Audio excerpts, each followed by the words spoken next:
Alin ka niya?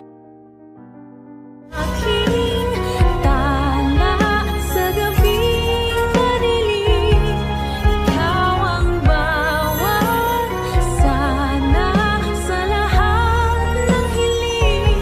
Sa hirap man o sa saya Ay, grabe talaga nangyari yan sa abot kamay na pangarap na kung saan nga ito ay pinakita na ito ngang si Annalyn is gusto niyang magkaroon ng medical mission doon nga sa kulungan niya. Guys, na kung saan nandun nga itong si Moira at gusto nga niya magbigay ng service doon kasi nga naawa ito sa mga nakakulong doon.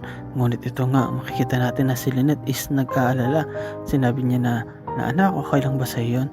Ngunit sinabi ni Annalyn, actually in-insist nga niya na gustong gusto nga niya talaga doon, lalo na tumulong sa mga nakakulong na mga babae doon kasi marami nga doon yung meron ding mga sakit at gusto niya nga itong matulungan.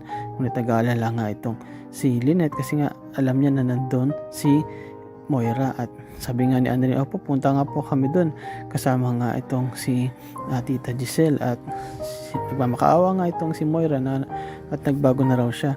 Ngunit sinabi ni Ma'am Giselle na sabihin mo sa amin kung sino ang kasabat mo. Ngunit sinabi nga ni Annalyn na hindi ito sinabi ni Moira kundi nagsinungaling pa ito. Kaya hindi naniniwala sa kanya lalo si Ma'am Giselle. At ito nga guys, pinakita na ito rin si Chang Susan is nag-aalala din mismo sa kanyang apo na si Annalyn, pero sinabi niya rin mismo na sa kulungan naman talaga is meron diyang mga tao na mga mababait. Minsan mas mababait pa sila sa atin kasi kadalasan yung ibang mga nakakulong dyan is napagbintangan lang, pero di pa rin maalis dito sa pag-aalala ni Lynette na baka nga may mangyaring masama dito kay Annalyn. At kahit tong si Chang Susan, sinabi niya nga na baka nga hindi totoong nagbago itong si Moira kundi ginagawa niya lang yon para makalabas siya at maghiganti sa iyo, Lynette.